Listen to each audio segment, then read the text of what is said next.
Le don spirituel dit don de foi fait partie de la liste des dons de l'esprit en 1 Corinthiens 12.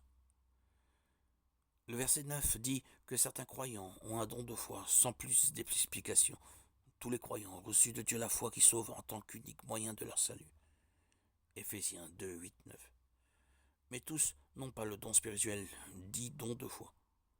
Comme tous les dons spirituels, le don de la foi est distribué pour le bien de tous. L'édification du corps de Christ, 1 Corinthiens 12, 7.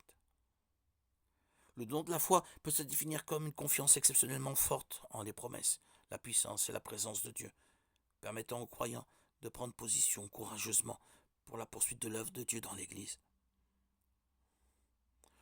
Le don spirituel dit don de foi se manifeste par une confiance inébranlable en Dieu, en sa parole et en ses promesses. On en trouve des exemples en Hébreux 11. Ce chapitre, connu comme celui des héros de la foi, décrit des hommes d'une foi extraordinaire qui leur a permis d'accomplir des choses surhumaines. Noé a passé 120 ans à construire un grand navire à une époque où la pluie n'existait pas, tandis qu'Abraham a cru qu'il aurait un enfant tandis que sa femme n'était plus en âge de procréer. Ces choses auraient été impossibles sans un don de foi.